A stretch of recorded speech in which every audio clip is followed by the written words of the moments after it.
Es una bendición saludarles. Les saluda el pastor Ludwig Molina y les quiero compartir un mensaje que se titula ¿Por qué sufren los justos? Esta es una pregunta a la cual se le ha querido encontrar diversas respuestas.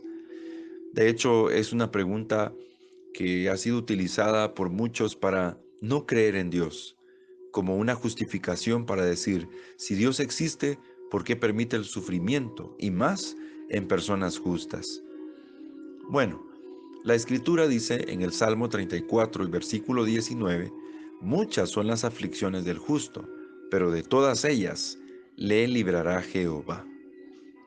La escritura declara de forma muy puntual que el justo tendrá aflicciones.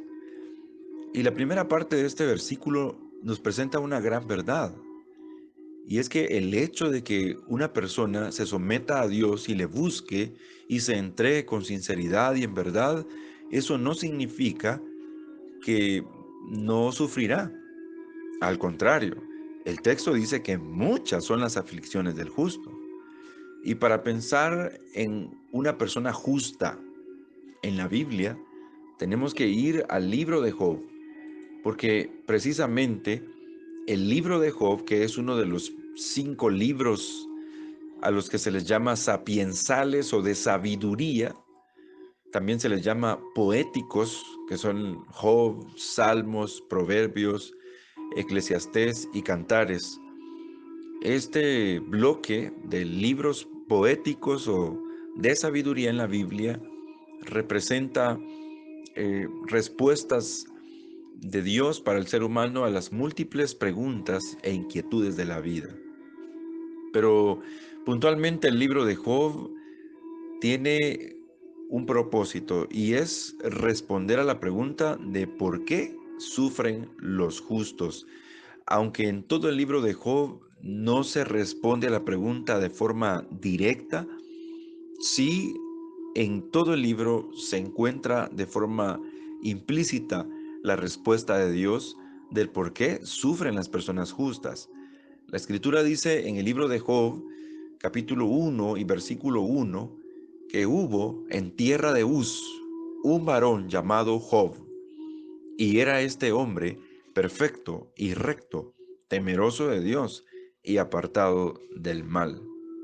Job representa el hombre justo, que por cierto en la corte celestial de Dios, el mismo Satanás acusa a Job de que Job era fiel y le servía a Dios porque Dios lo había bendecido, porque Dios lo había colmado de favores, de bienes y de misericordias.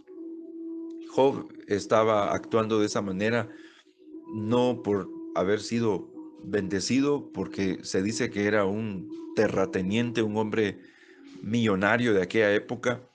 No actuaba con Dios porque Dios lo había bendecido.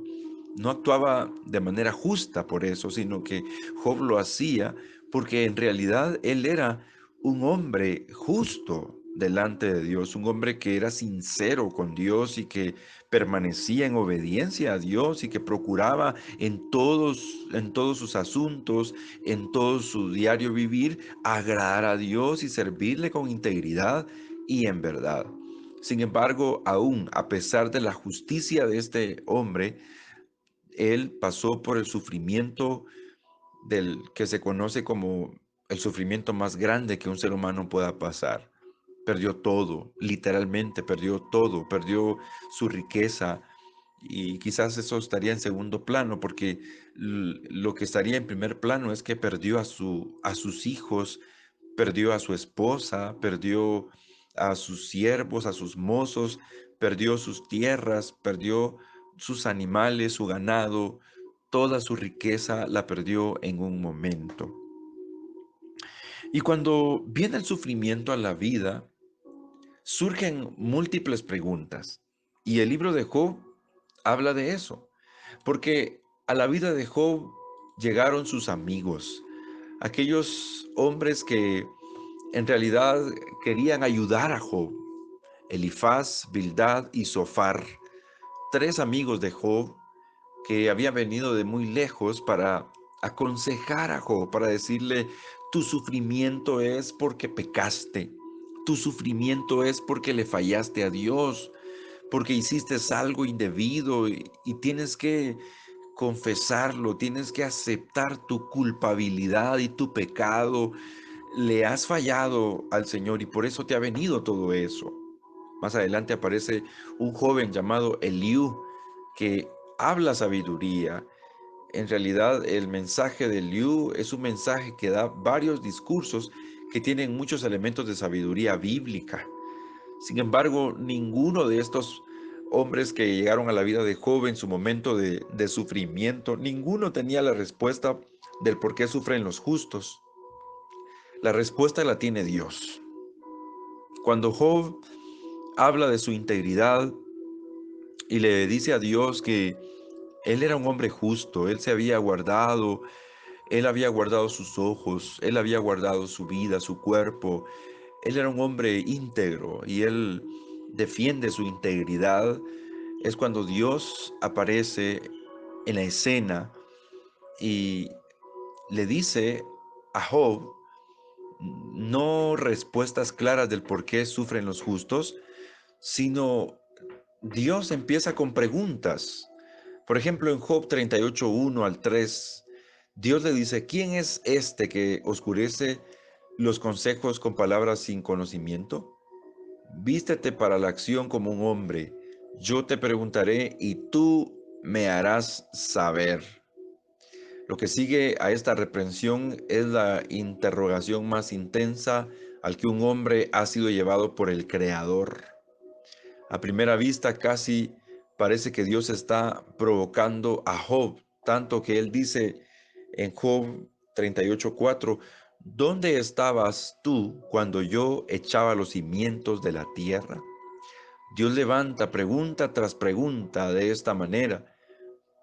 ¿Podrás tú atar los lazos de las Pléyades o desatarás las ligaduras de Orión?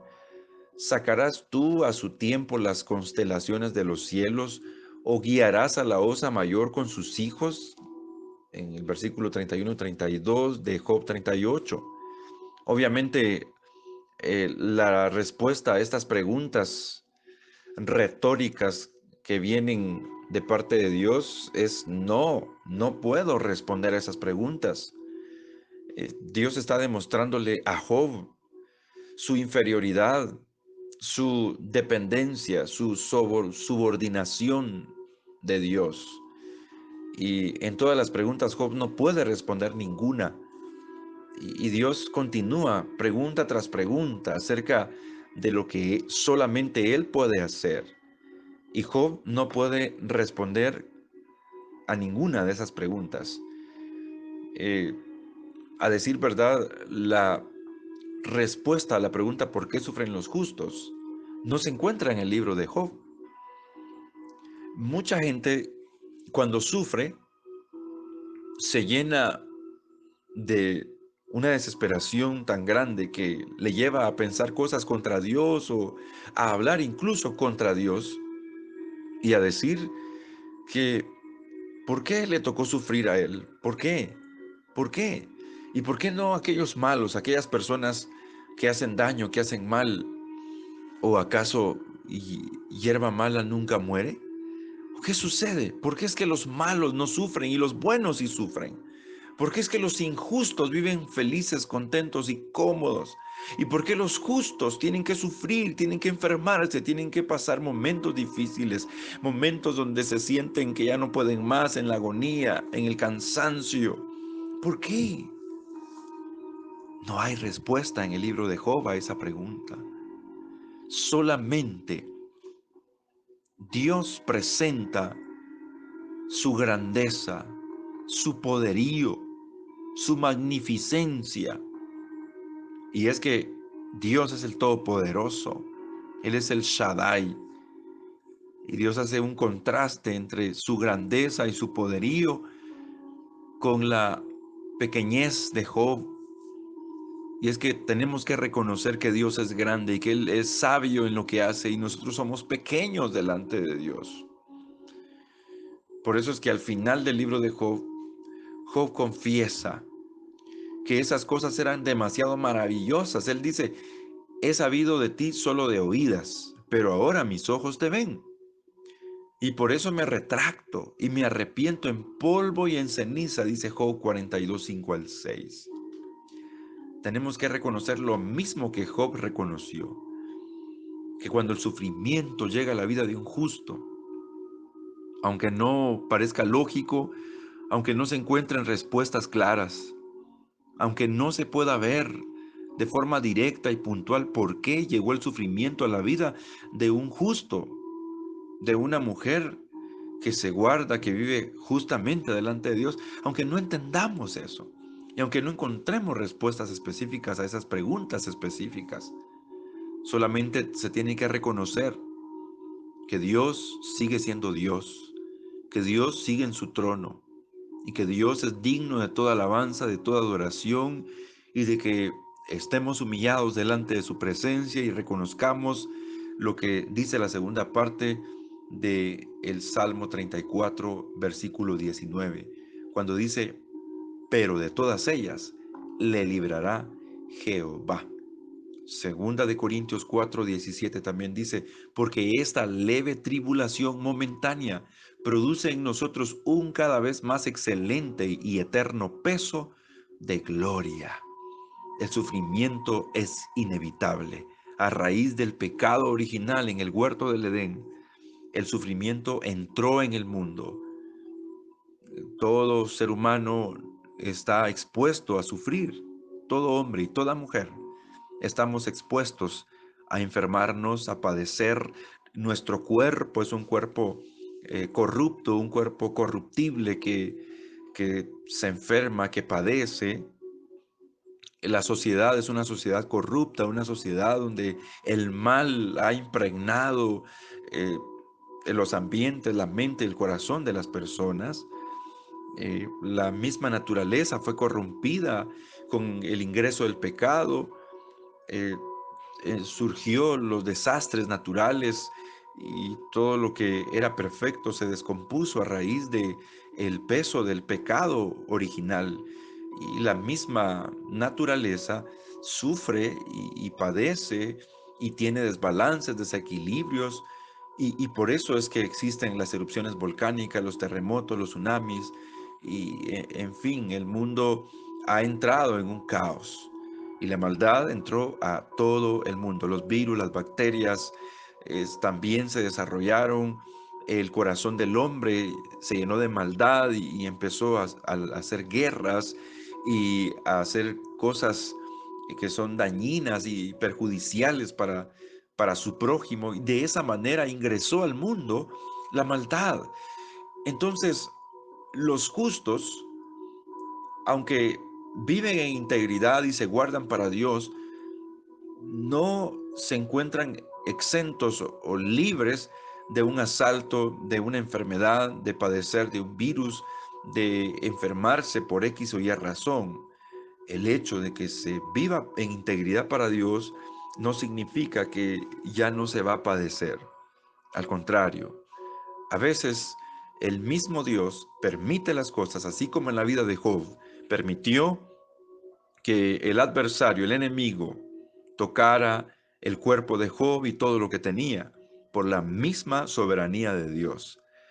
Los creyentes también en algún momento determinado tendremos que pasar por momentos difíciles, pero tenemos que tener muy presente que Dios es soberano y que nada nos podrá separar del amor de Dios. Nada, ni tribulación o angustia o persecución o hambre o desnudez o peligro o espada, dice Romanos 8:35.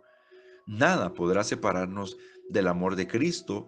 Y la respuesta a la pregunta ¿por qué sufren los justos? Entonces no es específica, no es una respuesta puntual o clara.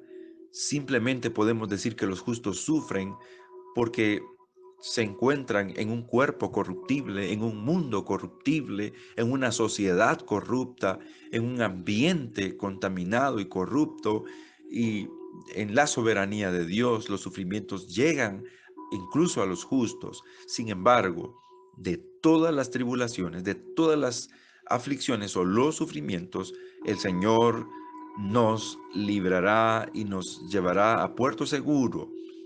Los justos sufriremos, pero el que sufrió toda contradicción de pecadores y llevó el peso de nuestros pecados, Jesucristo, Él sabe muy bien guardar a los suyos, proteger a los suyos, librar a los suyos de toda tribulación y de todo sufrimiento. Es el Señor el que pone la llaga, pero también la venda, la sana, la cura. Es el Señor el que está fortaleciendo a su pueblo, ayudando a su pueblo para estar de pie aún en medio del sufrimiento. Amado hermano y hermana, no te desanimes, no te desenfoques, no pierdas la fe en Cristo Jesús. Tus sufrimientos, tu dolor, tu enfermedad, todo lo que estés viviendo en este momento, todo lo que estés atravesando, debes saber que ese dolor Cristo lo llevó en la cruz. Esa enfermedad no es tuya. Cristo pagó por ella en la cruz del Calvario. Esa escasez, Cristo Jesús dijo que es nuestro Jehová Jireh, nuestro proveedor. Es Jesús la razón y el propósito de todo, y debes descansar en Él. Debes reposar y con toda tu confianza en Cristo Jesús y saber que Él es el que sabrá librar muy bien a aquellos que confiamos en Él, que sabemos esperar en su soberanía, en su perfecta voluntad. Por eso Romanos 8:18 también dice, pues tengo por cierto que las aflicciones del tiempo presente no son comparables con la gloria venidera que en nosotros ha de manifestarse. Iglesia, quiero animarles ahora para que podamos orar y podamos descansar en la soberanía de Dios, en su perfecta voluntad y saber que Él está en control de todas las cosas y que lo que ahora mismo estén enfrentando, Dios está acompañándoles. Él es fiel, Él es justo, Él es soberano y no nos dejará ningún solo momento, ningún solo instante. Por un poco será el llanto, el sufrimiento y el dolor, pero a la mañana vendrá el gozo y la alegría. Ánimo, iglesia. Jesucristo es nuestro ayudador y no nos dejará y no nos desamparará. Padre bueno, gracias por tu palabra. Gracias, Señor, porque tú estás con nosotros. Reconocemos tu acompañamiento, tu presencia, tu ayuda, tu respaldo, tu bendición. Tú no nos dejarás ningún solo momento, ningún solo instante. Estarás con nosotros todos los días hasta el fin del mundo, así como lo has dicho. Oh Señor, gracias porque nos das la paciencia, nos da la fortaleza y en medio de todo podemos descansar en ti, Señor. Oh, yo sé que no es fácil, yo sé que es difícil poner toda la confianza en los tiempos de prueba, de dolor, de enfermedad, pero es a lo que nos has llamado. Así como Job, un hombre valiente que puso su confianza en ti y nunca habló contra ti, nunca, nunca habló contra tu voluntad, nunca profirió ninguna palabra contra ti.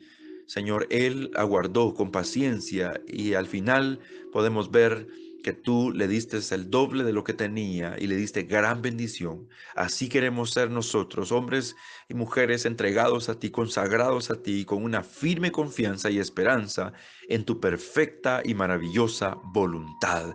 Espíritu Santo, yo sé que tú conoces el dolor, el sufrimiento, la enfermedad de lo que está pasando mi hermano en este momento, lo que mi hermana está sintiendo en este momento.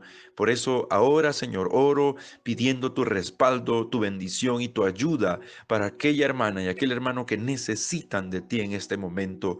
Oh Señor, yo sé que tú puedes hacerlo. Sé que tú no has dejado en ningún momento a tu pueblo y nunca nos dejarás, Señor, en medio de pandemias, en medio de enfermedades, en medio de todo lo que vivamos, Señor. Oh Jesús, ayúdanos a descansar en tu perfecta voluntad y a confiar en ti, Señor.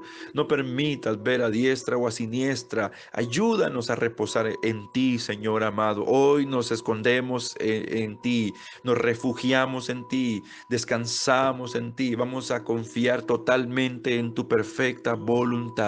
Poderoso Rey, gracias, gracias por estar con nosotros y por ayudarnos. Oh Cordero de Dios, en el nombre de Jesús. Gracias, Señor.